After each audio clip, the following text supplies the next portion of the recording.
Hi BookTube, welcome to Jackie's Literary Corner. I am Jackie, and I'm going to talk about my series stats for 2021.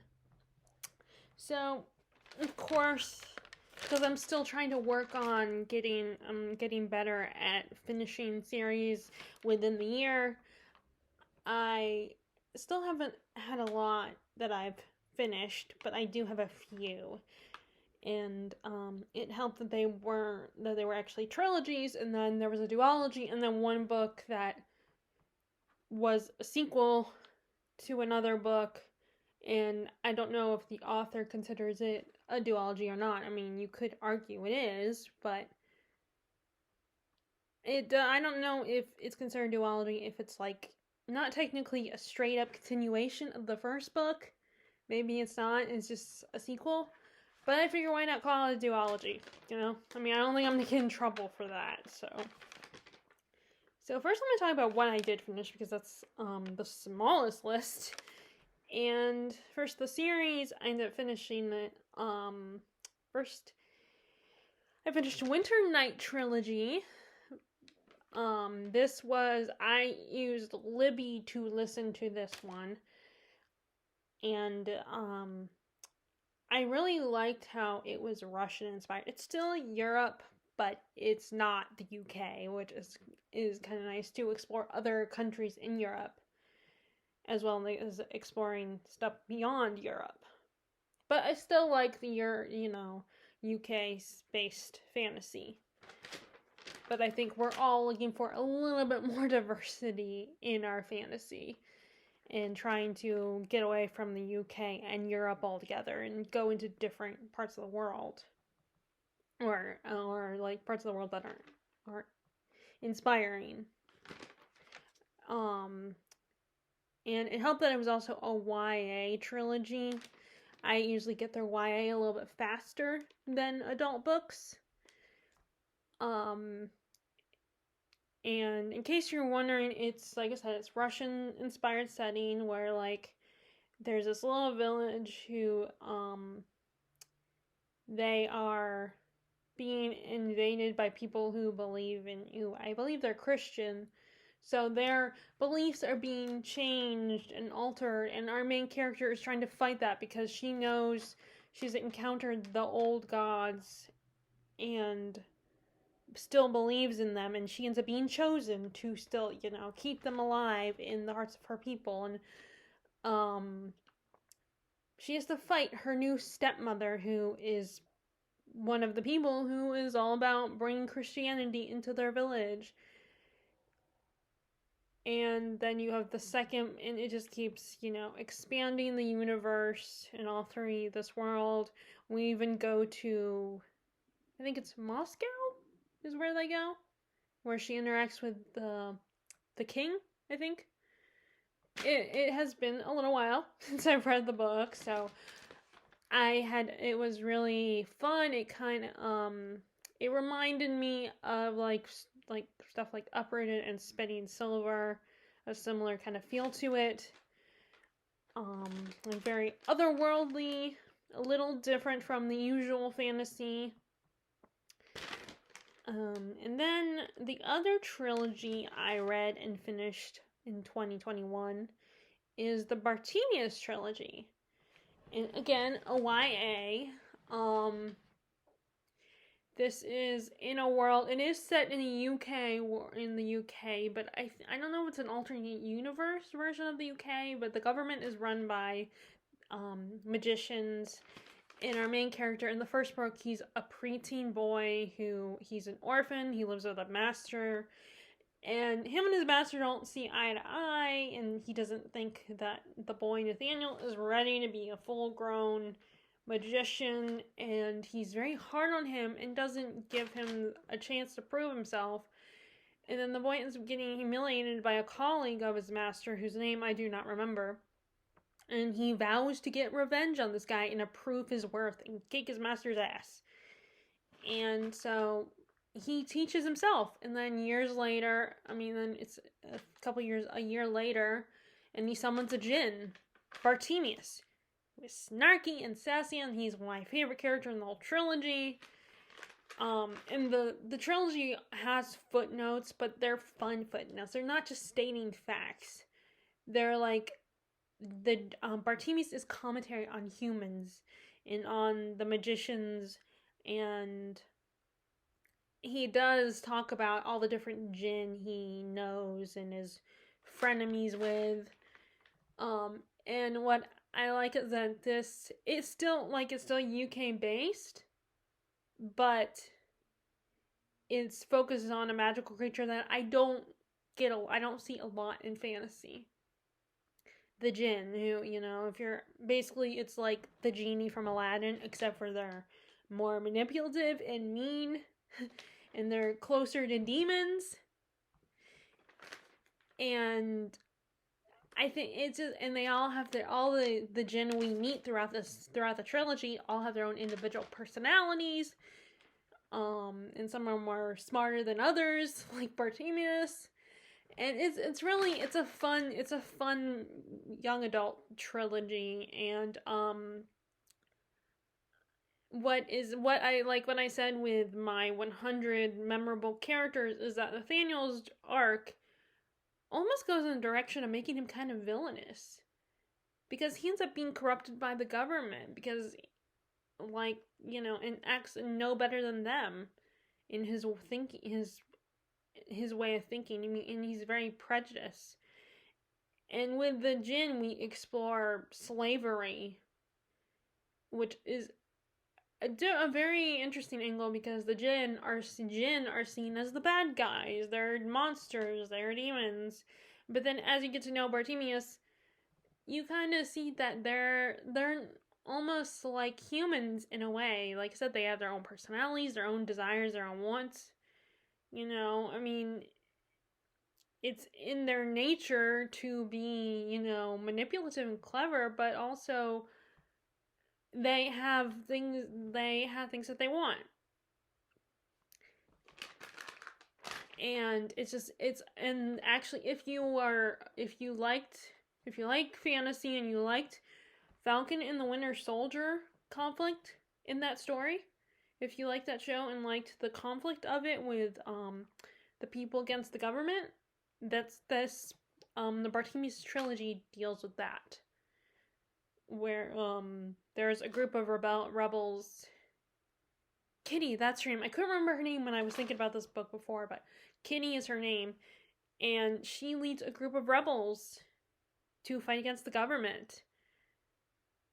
And it follows a similar plot to Falcon and the Winter Soldier.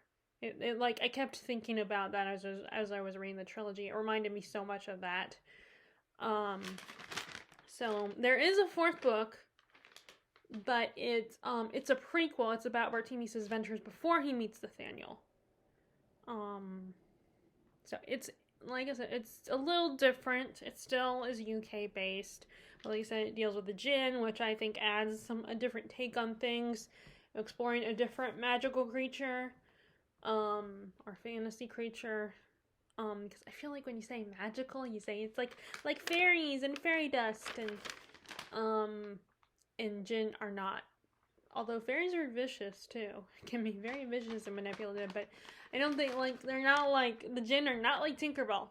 I don't know why, but that when I hear the word magical, when I think of using the word magical, that's when I think magical, like Tinkerbell and the Tooth Fairy and all that.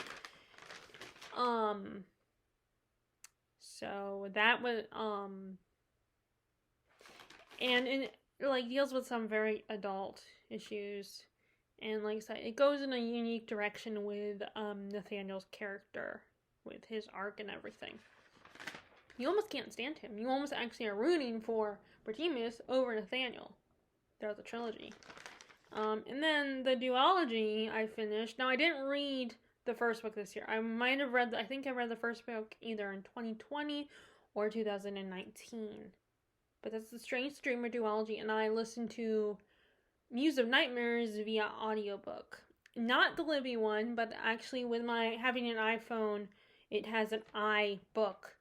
So you can listen to audiobooks or e-readers on my phone, which is really nice. But it does the books do cost money, so I have to be a little careful with that because I'm still spending money. It's not free like Libby. The problem with my Libby is it has a limited selection. Like, I just recently heard about a nonfiction book that I was really interested in, and it's something that was kind of important for me to learn more about, but on my Libby app I could not find the book.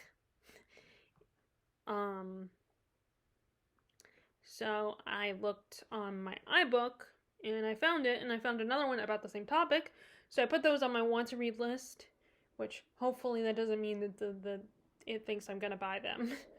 I think I would still have to click on the thing to buy them, so I think I'm good there. I do get a little nervous sometimes when I do things like that, and I worry that I'm gonna accidentally buy them without meaning to. But I'm gonna wait before I actually make the purchase of these books and put them on there because, again, I'm trying to be cautious since I made a big purchase this month. But anyway, back to series.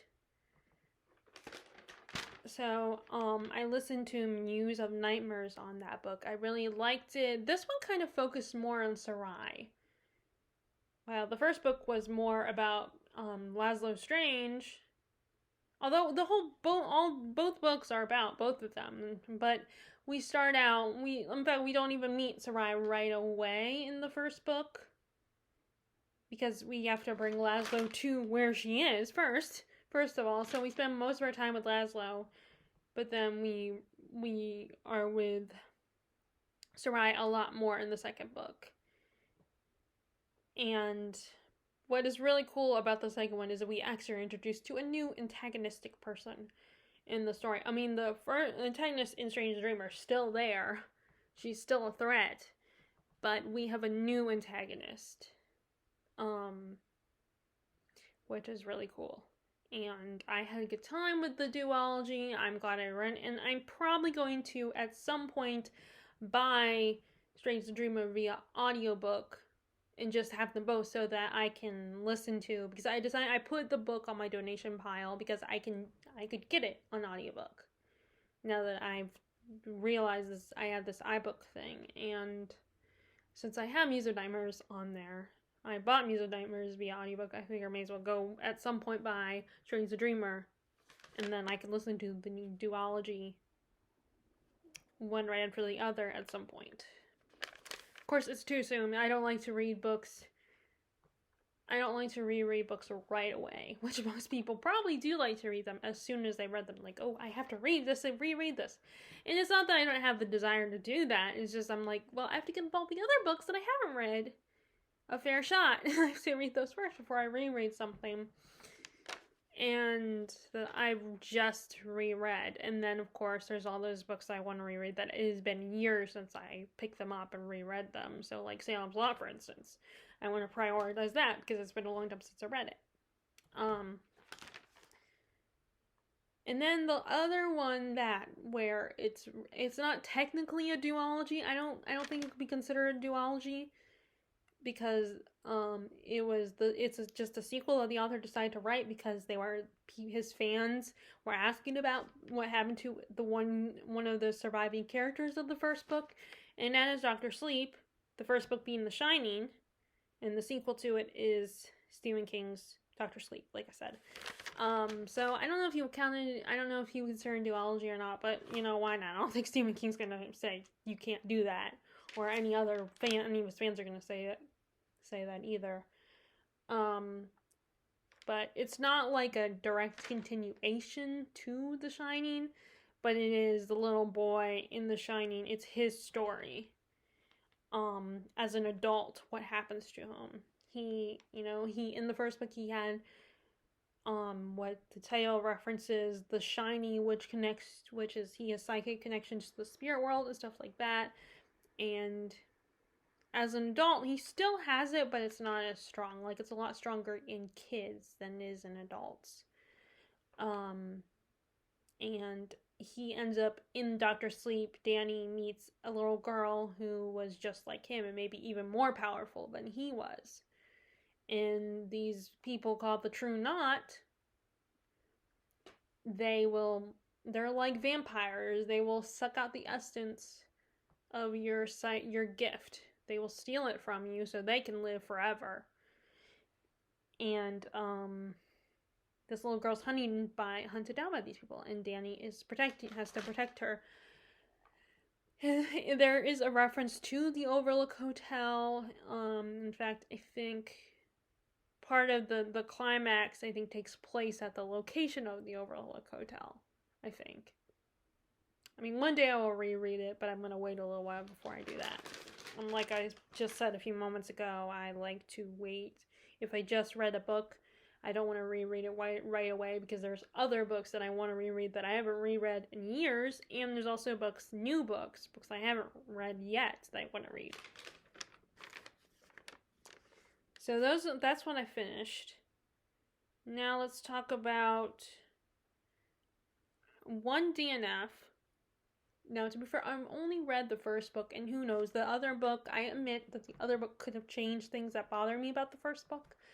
But I've lost interest now, and it's sad. It's kind of, I feel sad about it, because I normally have loved the author's work. And that is A Deadly Education by Naomi Novik. I've loved her Temeraire series, Spinning Silver and Uprooted. So until she's done with The Deadly Education, I probably won't be hearing anything from her. Granted, there are some authors I do believe that they will start writing a series but then they will jump to other stuff, other projects, other books they want to work on. So something between the last book is she published the second book in the trilogy. So the last book, she could be working on that one, or she could decide to work on some other books, because I think it's going to be a trilogy. I don't think it's just going to be a duology. It had cool concepts, like a school that has no structure, no teachers, and you just have to survive to graduate. Like, there are all these monsters who want to eat magical kids. Kids have, teenagers have magical powers, and, but I didn't like the writing style. It was very info-dumpy, which she probably could have changed. And I know she has good writing, because all of her other books do have very different writing styles. But it's good. But it's just, I didn't like it this time. Like I said, it was very info-dumpy, and she could have maybe she changed it. But then I also did not like the main character. I did not spend time with her head. She is that character that, her life is shitty, and you feel bad for her because she has this, she's told her whole life she's gonna be bad, she's gonna be evil, and I get it to an extent. I understand her, but she also has this just bad attitude all the time, and is very judgmental. And I'm just thinking, at first I was like, okay, fine, I get it. But then at the same time, I'm like, instead of just sitting there whining about it, why don't you do something about it? Prove everybody wrong. At least try to, even if you can't. Even if you don't succeed in proving people wrong, just do it anyway. Just try to prove people wrong, instead of sitting there acting like I'm going to be a bitch and I'm going to be cold-hearted and stuff, and not... there are real people like that, I'm sure, but... it's just, in this case, I didn't like being inside her head. It almost felt like if I was inside Faith's head the whole time, before she went through her arc. I'm talking about Faith from Buffy and Angel. Before she went through her arc that was continued in the series Angel. It would be like being inside her head the whole time on Buffy. But, I also did not like her, how she was constantly acting like the guy who was trying to help her. I got it at first. I was like, okay, yeah, it'll be annoying too. But thinking about it, it's that she basically, part of it is that she ends up getting the attention of the boy hero of their school, who wants to help her and be her friend, but she's constantly being like, I don't want to be your friend, you're annoying, and I don't want to be associated with the boy hero. And at first I was like, okay, fine, yeah, it's annoying that the one guy keeps feeling like he needs to save your life, and you're an independent woman, you shouldn't need to have him save your life. But then after a while I was like, okay, enough already, get over it. It's I get it, you don't want him to save you all the time. And, you didn't ask for his heroics. But then at the same time, again, like I said, I'm thinking, get over it already, alright? Just be his friend. You know, it could benefit you in the long run, which, to be fair, I think she does realize it. But yes, I just got very frustrated and annoyed with her character, and I don't know if I want to be inside her head throughout the whole trilogy. So, you know, and then of course there's all those other criticisms she received, and I'm sure she does change. She did probably change a lot of things because she seemed, of course I don't know her a lot about her as an author, as a person, you know. I just know I've liked her books other than this one. So that's the only DNF, and I'm not coming back to it. I have no interest in it at this point. So let's talk about what we continued. So first, I continued the Barsetshire series by Anthony Trollope. This is kind of my palate cleanser. Like, a lot of people cleanse their palates by reading like romance and stuff, but I cleanse my palate by reading like classics that are about like that aren't like just about the everyday life of a small English town or village or whatever. In a way, it was probably considered that time period's contemporary romance, because it does have a lot of romance.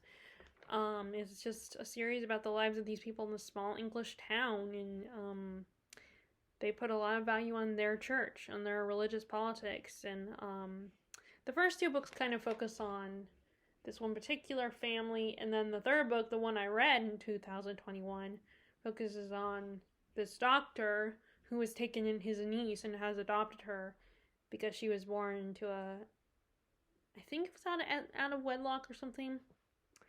But he took her in to keep, so that her actual biological father, his brother, who was an ass, a horrible human being, wouldn't know about her existence.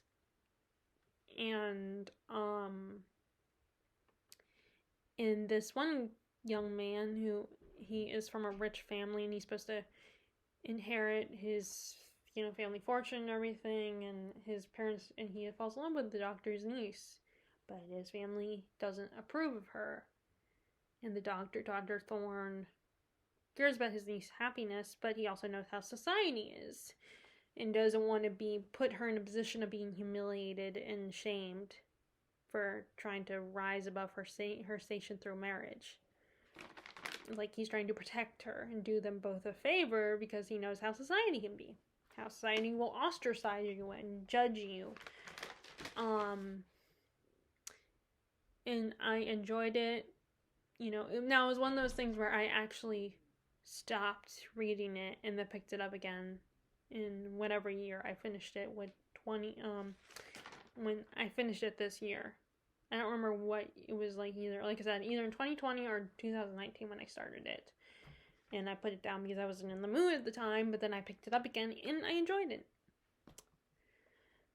So that was book 3, and then there is book 4 is the family parsonage. So I'm gonna read that this year, maybe for October, or maybe a lot sooner than that. I don't know. But so that was the only non-fantasy series that I read in 2021. Now I'm changing, or that I made progress. I did start another non-fantasy series in 2021. But it's not, but obviously I'm talking about the one that I've continued. So next, I finally read The Great Hunt from the second book in the Wheel of Time series. I was trying to get the first 2 books read before I watched the show. I was able to finish it in time before the show even started. And although I don't remember if it covered a lot of the second book, but I think I had heard that it was a good idea to read the second book first before the show. Like, make sure you have read the books 1 and 2 before the show. And I'm gonna start the third book, The Dragon Reborn, and I have it in the edition that I like. And then I have book 4 as well, but I don't have book 5. I'm going to get book 5 soon, maybe for my birthday. And I also have the prequel, so I can read the prequel as well. I had a good time with the Great Hunt. Of course, Rand still drove me nuts and annoyed me to no end.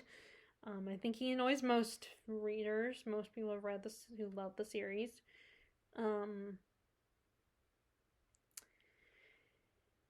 Actually, no. I think the first season of the show did cover a lot of stuff that was in the second book. I think it's been a while since I've read the first book. I don't remember which parts were in the first book, but I'm just trying to read through the series first as I'm watching the show, and then maybe one day in the future I'll reread the whole series. And then with Libby's help, I read the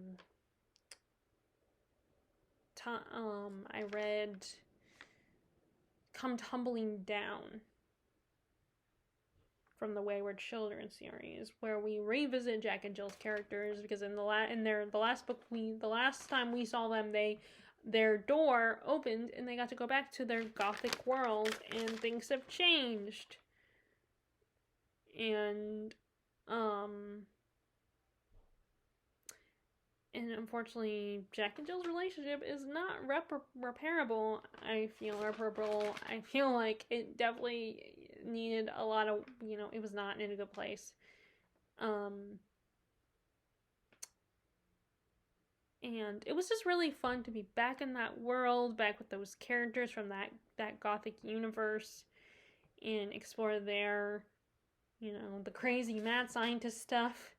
It was in the relationship between Jack and that other, I can't remember the love interest for Jack. I do not, their love interest, I do not remember the names. I wish I did. I do remember they were a village girl, I believe. But yeah, it was fun to be back in that world again. I enjoyed that. I still haven't read the one that comes after that yet, but I'm going to get to that one this year, probably. And then I know that the author is publishing another one, so I thought it was over, but no, the author's not done yet. Which I still have not read Hollowpox, by the way, another series. Hollowpox I need to get to this year. It's one of the series I did not pick up this year that I need to get to. And I went to BAM yesterday, it will be yesterday as the day I'm filming this, but by the time you guys watch this, it might not be.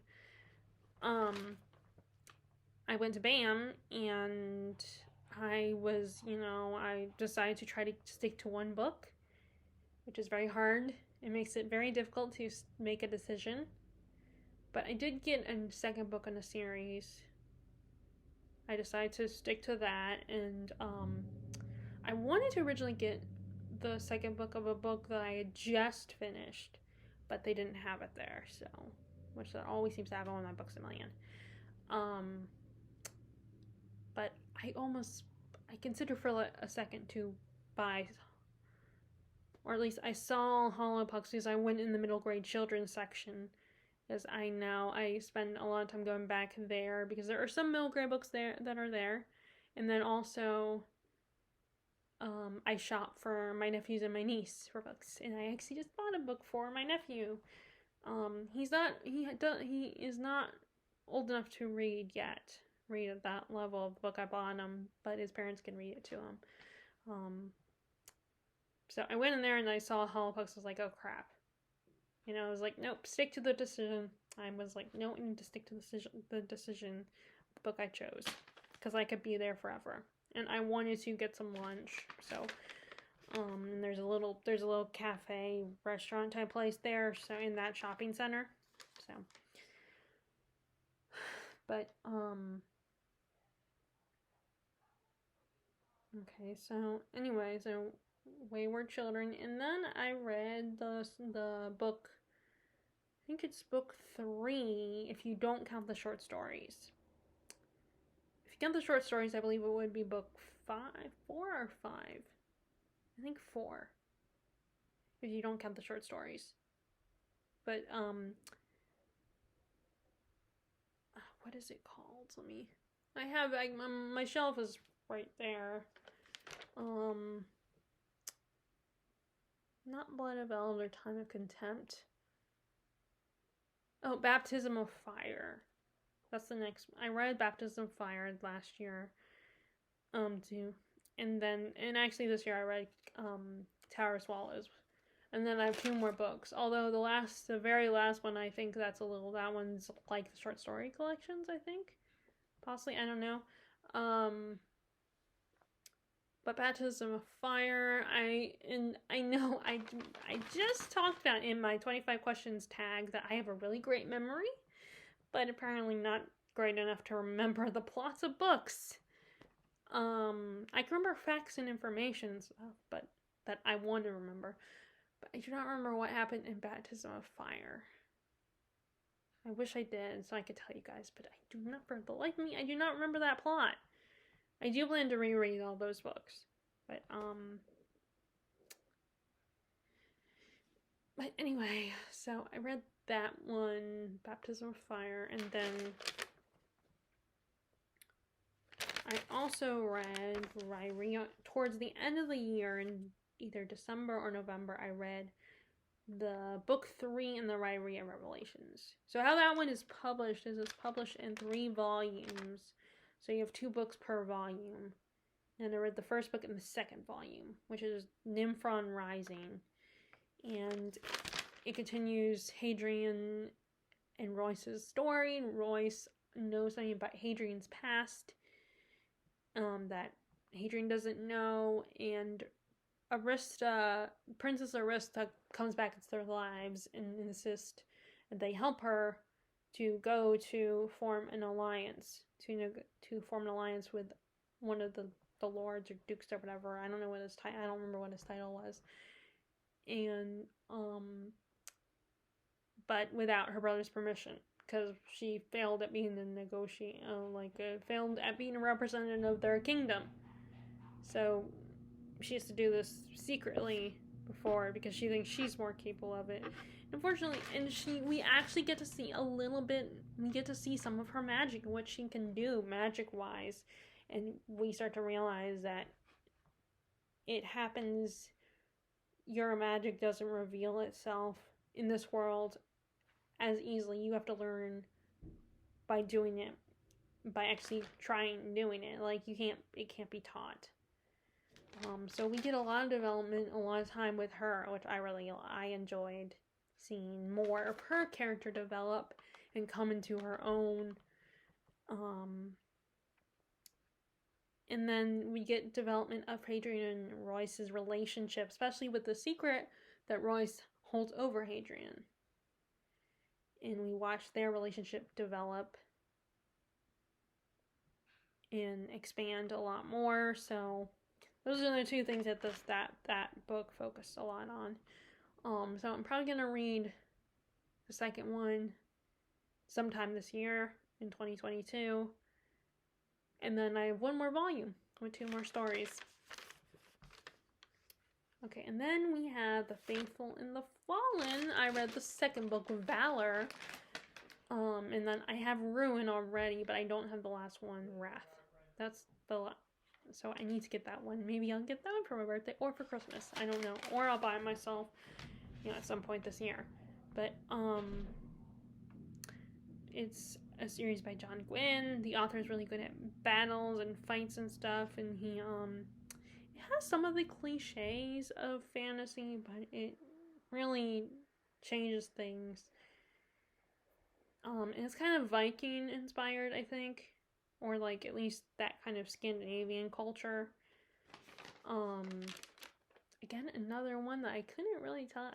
There's so much going on, sadly, I cannot tell you what happened. I want to get better at that, at avoiding that, and not being able to tell people what happened in a book, an epic fantasy. So there's 4 books in that one, so I got 2 more books to read, and one of them I do not have. The last one I do not have. Okay, and then the last is, I think, this is one I'm not sure if I read the book 3 in this year, in 2021, but the Tamara series, I think I read Black Powder War in 2021. Either I read in 2020 or 2021. I don't remember. But, it's a series where we, sorry, I thought I heard another voice that wasn't my mom's downstairs. It is a series about dragons during the Napoleonic Wars, which actually has inspired a topic I want to discuss, something I want to discuss in a video. But I'm currently reading book 4 right now, actually. And what's really cool is each book has Lawrence and Tamara going to different countries. Like the first book, Lawrence is in Scotland, and with Tamara, and then he goes to China in the second one, and he ends up in Istanbul in book 3, or and that's Black Powder War. That's the one I read this past year. And then we have, like I said, currently in this one that I'm reading, Empire of Ivory, we are going to Africa, where the dragons are potentially sick and they need to find a cure, and potentially they might be able to find the cure in Africa. So I'm really enjoying it. These books are very fast-paced and fun, but they kind of have an older writing style, but it's a writing style that's easy to read, but feels like Victorian literature with the writing style. And so for me personally, I'm good with it. And now we are finally on That Is the Continued. Stories that I have continued. And now we have series that I started in 2021. First, I've started my reread of the Dark Tower series by Stephen King. I ended up it was a series I read the first 3 books years ago, and then I decided to reread it.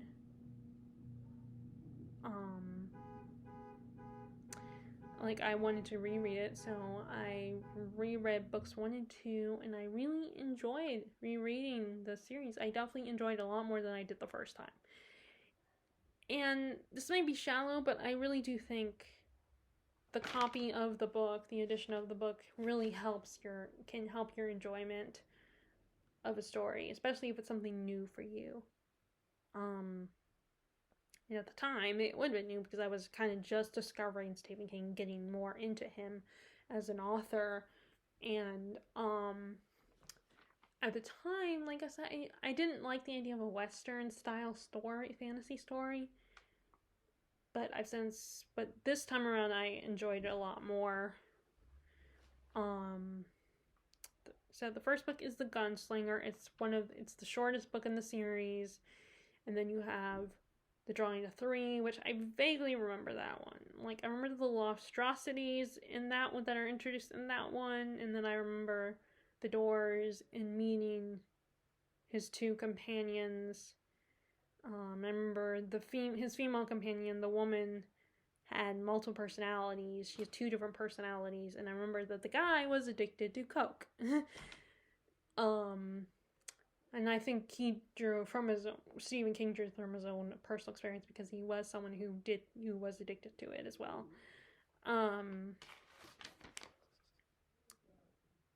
So I had a good time rereading those 2 books, and I plan to reread book 3 this year.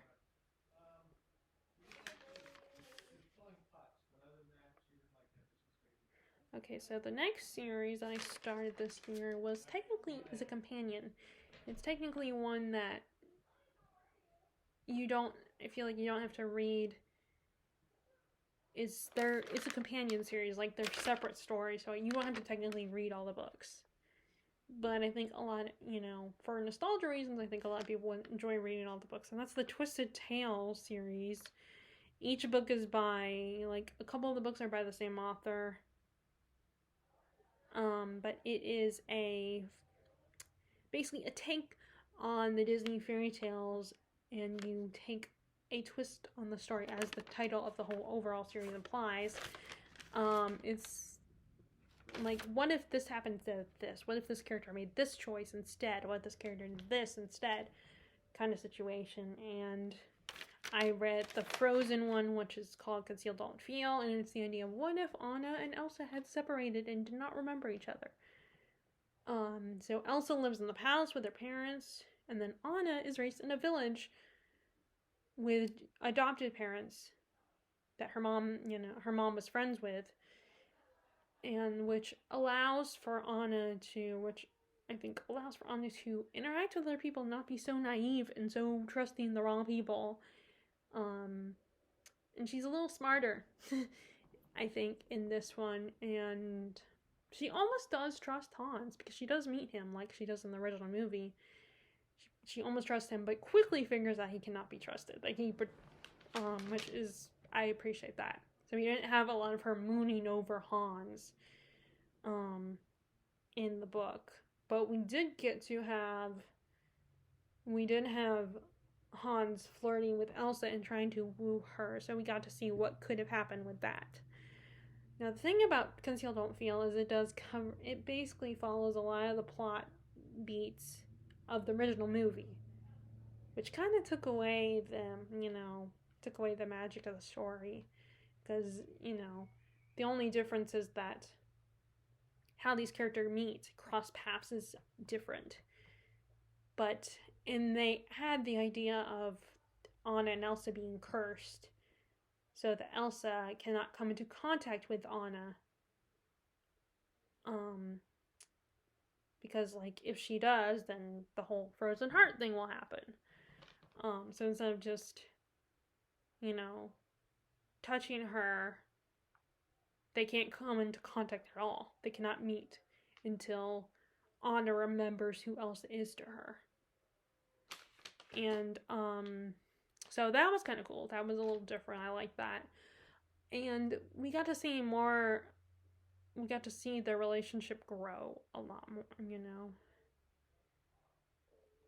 And, Elsa interacts with Olaf first, because in the original movie, she resurrected him, but then it was Anna and Kristoff who met Olaf and got to interact with him. I mean, she was in fact surprised when she first saw Olaf.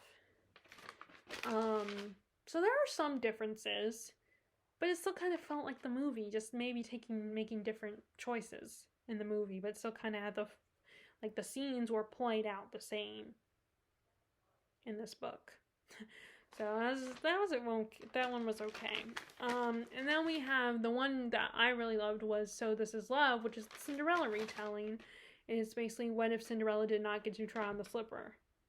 And it allowed for Cinderella's character to come into her own, figure out things on her own. Like, she had to solve her own problems. She got to be a lot braver and stand up for herself.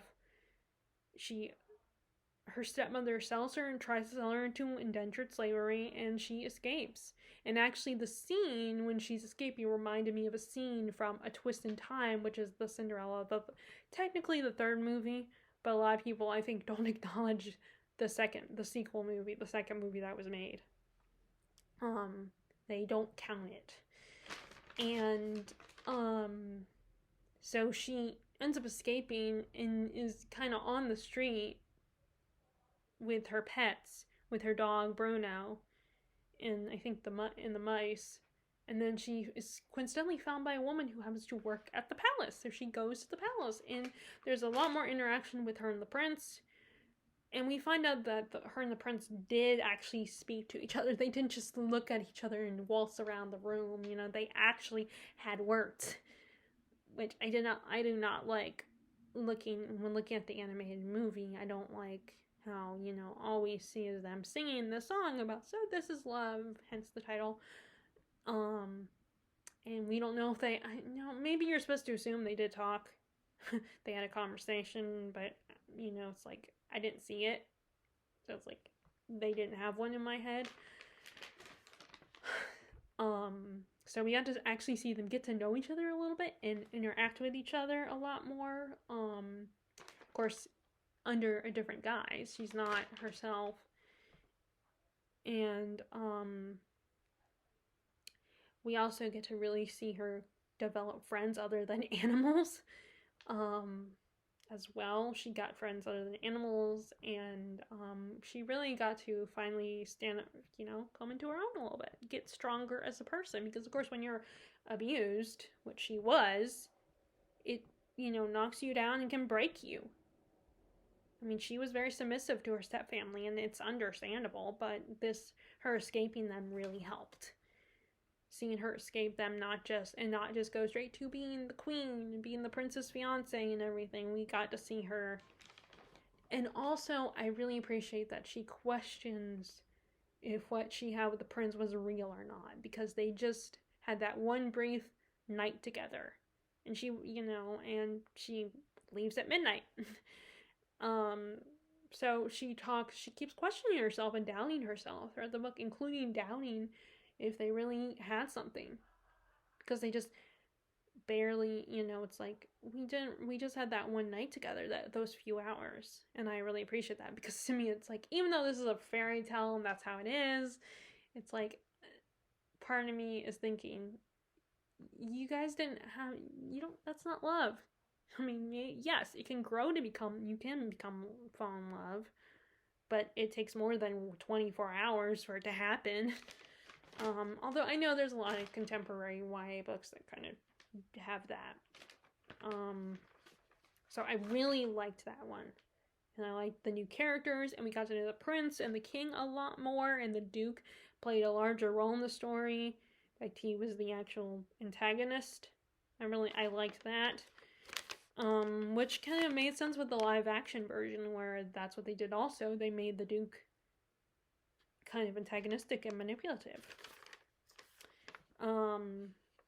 So I'm gonna read more of those because I do really like them. I just feel like I need to read them spread it out, because that kind of writing and that simple writing can be exhausting after a while. It's like, okay, I'm done with this. I don't want to read. It can kind of ruin it for me. Okay, and then next I reread the first book, The Diviners. I have book 2, and I had been meaning to read it. I had a hardback copy of book 2, Lair of Dreams. So I was like, you know what? I need to reread the first book since it's been so long. So I got it on audiobook. Or actually, no, I got it on ebook. Not audiobook, ebook. So I read it.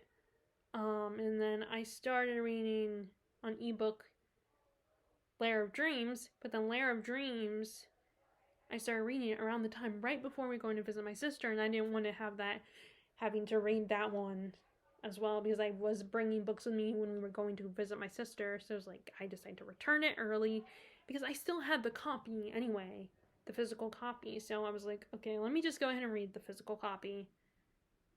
And now I haven't picked it up yet, but I do plan to. But yes, I read. So, I need to reread that one. Although there are aspects that I didn't really like. Like, I love there's one male character, I do not remember his name, that has a crush on Evie. And I like him as an individual character, but I don't ship him and Evie together. I ship her with the other guy. I do not remember his name. He's the one that actually works for her uncle. And then there's the other guy who kind of conned her in the beginning when she first arrives in New York. I like him as an individual character. He's fun and everything, but I don't ship him with Evie. So I need to get back to that one at some point. And then I read Gardens of the Moon, or by the first book in the Malazan Book of the Fallen series. That is by Steven Erikson, and that surprised me, because normally this wouldn't be a book I would normally be into, but I really enjoyed it. I mean, I'm sure hearing about this series from a lot of fantasy readers really got me into it and giving it a shot, and I actually kind of enjoyed it. There are some aspects that are confusing again in other fantasy books. I couldn't tell you what happened, except for, I think, that a female empress is ruling things, and the people don't want that, and there's a rebellion and stuff like that. So, and then book 2 is Dead House Gates, and I did intend to read it last year, but I just never came around to it. Like, I started to read it, but then I put it down. So I want to read it in this year. And then I started the Frida Klein series. Now, I did not read the first book first. I actually read Friday on My Mind, which I think is book 5. Or book 4. I think, is it book 5? I guess, yeah, I think it's book 5. And then I read Blue Monday, which is the first book. Now, I feel like the only thing is, I think you can still enjoy the story, that singular story, that plot, but I think there are aspects that are introduced throughout the previous books, character aspects, that if you don't read in order, you would miss it. So I think you can still read it out of order. A lot of fans of the series probably wouldn't recommend it, but I still enjoyed the book. I was still able to appreciate the story.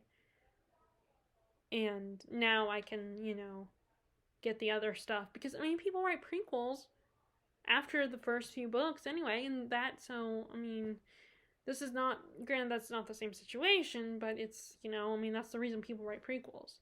So, I'm going to read the first set of books before Friday on My Mind, and then I will read the last 2, because they have a book for every day of the week. So that was kind of fun, It's not like one that I'll go out and buy, but it's good to know it's at my library, so I can get it. And then and that's the Frida Klein series. I cannot remember the author, but I think it's a husband and wife team are the authors. I cannot think of the author's name, though. Frida Klein is the series. Like I said, Blue Monday is the first one. But anyway, and then we have... And then I read the first book in the Bartenius Trilogy. I had a great time with that one. It's Asian-inspired fantasy. Our main character, Rin, gets into this prestigious school to get getting out of a marriage, a military academy. She's real, and even though she passed the test to get into there, it ends up being a lot tougher than she realized. Like, her peers are not nice to her, and she gets kicked out of one of her main classes, and she has to basically learn everything on her own, which I really like is when a young person, teenager or kid has to learn on their own, has to figure things out on their own. I really like that in stories, in fantasy stories. So we have, and then she gets the attention of this guy who a teacher at the school who teaches this old magic that people don't take seriously anymore, and she proves a knack for it, and he ends up trying to teach her with very unconventional methods. And the only reason she agrees to take him on as a master is because she's desperate and wants to, and there are things about this that she can't learn on her own. And then eventually war comes, and it turns out this old magic can help her, make her more powerful so she can win the war. Unfortunately, this magic is connecting them to the gods, so the gods can consume them and take them over, and it can destroy them and their humanity. And she, along with a few other students, tap into this magic, and it can save the world, save their country, but it also can be dangerous for them as individuals and can kill them. So it explores the idea of, do we risk using something that can benefit us? Is it worth the risk that can help us win a war to, especially being addicted to this? If it's an addiction, which it's one of the stories that really explores magic addiction. I really like. There's not enough fantasy that explores addiction with magic. I want to read more about that because I think it's an interesting topic to explore. In fact, I just read a book that is the first book in the trilogy that I think is going to explore that idea. Like, it hints at it in the first book, and then I think in the next 2 books it's going to really touch on that. Like, I've only seen 2 TV shows that touch on that as well. So I want to see. So basically, I want to see that more. And I guess in this trilogy they'll explore that. And so, in like a lot of readers that read fantasy, I like the school setting. I think because it's something. It's not the kind of school we in the real world we go to. Our school is seen as boring and not as fun, and a magic school or even a military school can be more fun and entertaining. At least a military school that has a little bit of magic involved. I mean, maybe not real life military, maybe it wouldn't be as fun, but, you know, a military school that has magic makes it more fun. So I want to read the next one is the Dragon Republic, and then the other one I've seen on paperback, and I've been meaning to buy it, but I haven't bought it yet.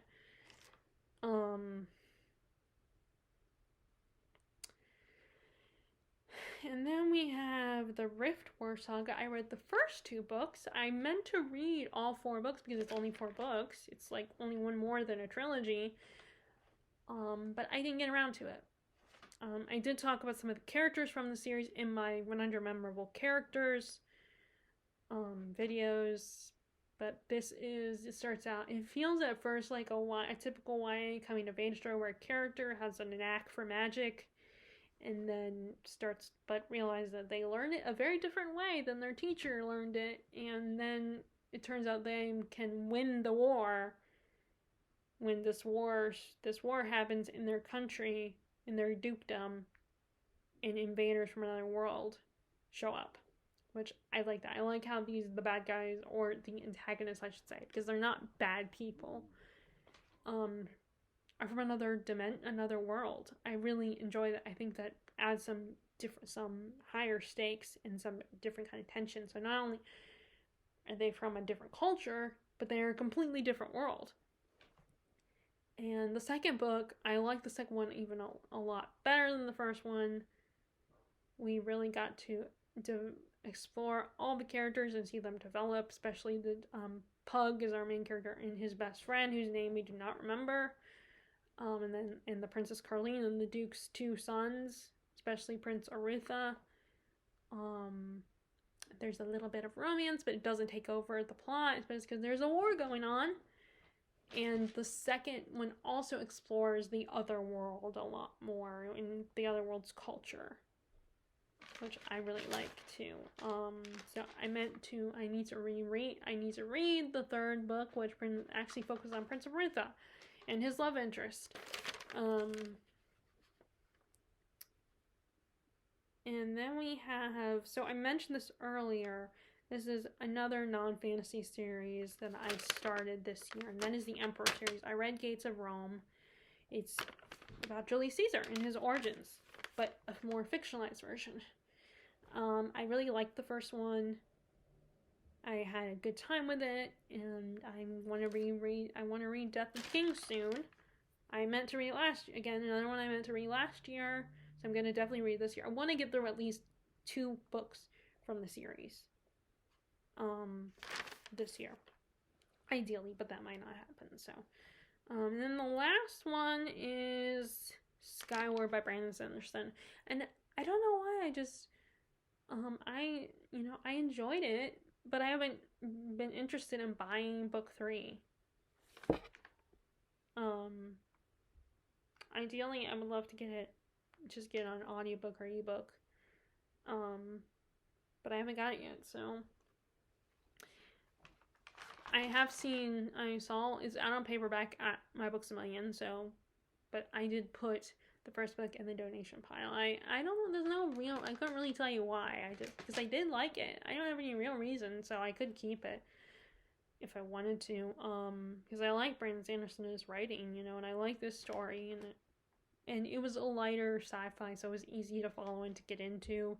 That heavier sci-fi is a little harder for me to follow along with.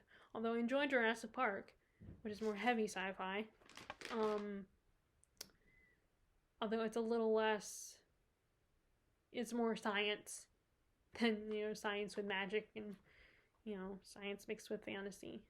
So, and that's, I believe, gonna be 4 books.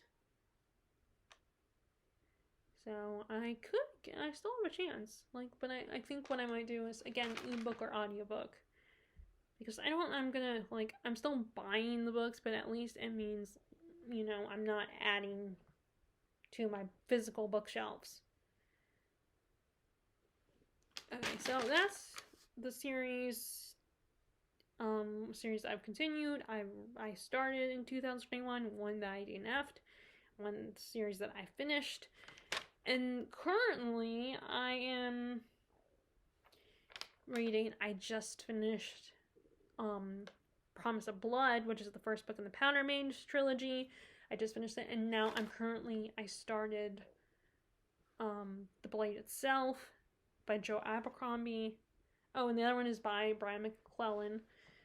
And then I went ahead and picked up Temeraire, and I mentioned earlier that I'm reading Temeraire book 4, Empire of Ivory. I figured, that one, and what I'm trying to do in the beginning of the year is read a bunch of my fantasy books, just get those read so I don't fall behind on fantasy again, because I feel like I fell behind last year. Granted, I think I read more fantasy than I realized, but I feel like classic literature came very close to beating fantasy. So I want to prioritize fantasy again this year. Especially because every time I hear, watch, videos like Daniel Green's videos, I always feel like I've fallen behind in the fantasy. And that's not his fault, of course. That's mine, my, insecurity. So I'm going to try to catch up with fantasy this year. Especially there's a lot of fantasy, like Brandon Sanderson's The Stormlight Archives. I still am in the middle of the first book, and I need to actually finish it for once. So, but unfortunately it's over 1,000 pages. And then once I'm done with that,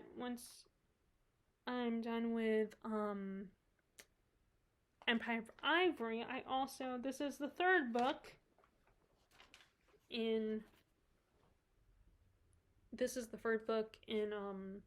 Rift War Saga. So I want to pick this one up, and there's only 2 books. So there's quite a few series that I feel like I should easily make a lot of progress in them. Even if I don't finish, at least make a big dent in the series. I either have all the books, or they're not that long to begin with. There are not that many books in the series, or they're, easy reads. They're trilogies, or with Temeraire, the writing style is not that hard, and, even if the chapters are, the problem with the Witcher series, the only problem with that one is that it's a slower moving story, and and it's not as fast paced, even though the characters are moving. It's not as, the writing style is a little different. Andrzej Sapkowski, I cannot pronounce his name. I need to hear it. Like I said, that's my problem. I need to hear the names out loud so I can get the pronunciation, hear them quite a few times. But that writing is a little different, a little harder for me.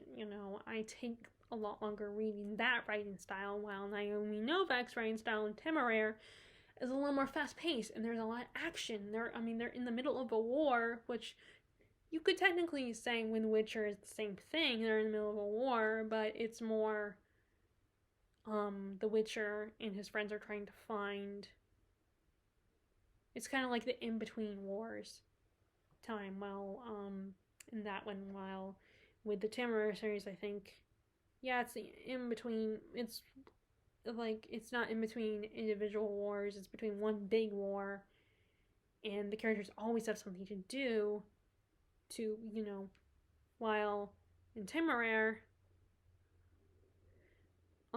something's always going on, that Tamara and Lawrence always have something to do, that they have to do, a mission they have to go on. and like characters, social events they have to participate in, that Lawrence has to participate in. There's always something going on for the characters in that one, and like I said, it's the writing feels a little more fast-paced, despite that it feels a little Victorian with the writing style, if that makes sense. So let's see what else. I do want to, there's one particular series I'm thinking about that I want to read. I bought the first book and I want to read it right away because so far I haven't heard anyone talk about it, and it's a new series. Like I think it might be a debut, or it might be like an author that's written books before, but this book hasn't been like, they haven't got their name out there yet.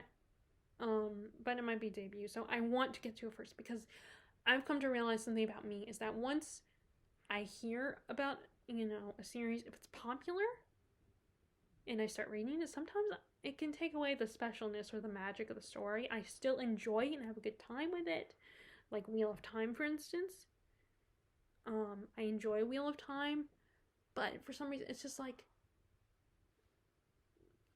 this is good, but you know, it's not wow. It's not like, oh my god, this is so magical, and you know, it's just not, because it's someone else has discovered it for me and introduced me to it, which is funny because, you know, that's how I discover a lot of my fantasy series.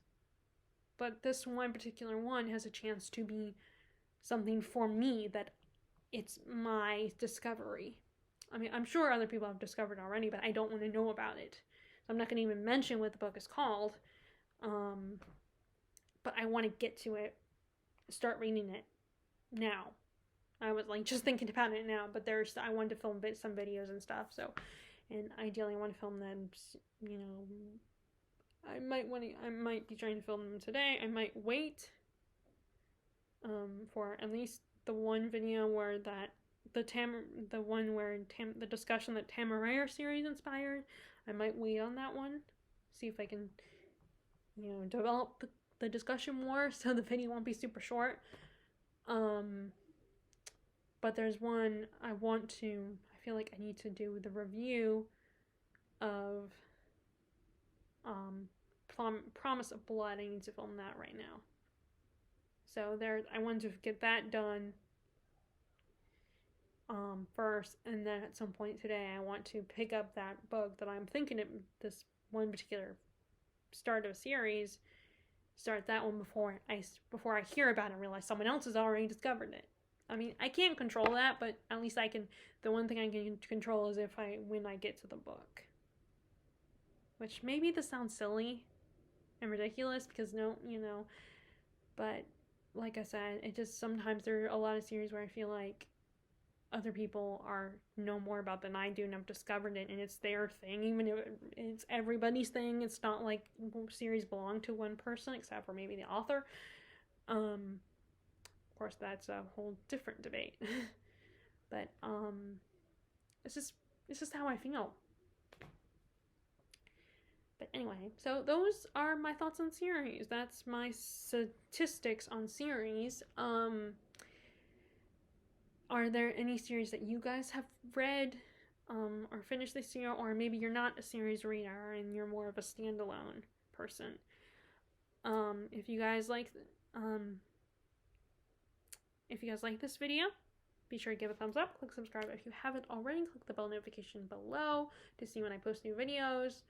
And I hope you're enjoying your reading and staying safe. And if you are in the area where the big snowstorm is, the snowstorm is coming or whatever, hope you're safe and you don't lose power, and especially if you want to get some reading done or want to go on the internet. And I will talk to y'all later. All right, bye!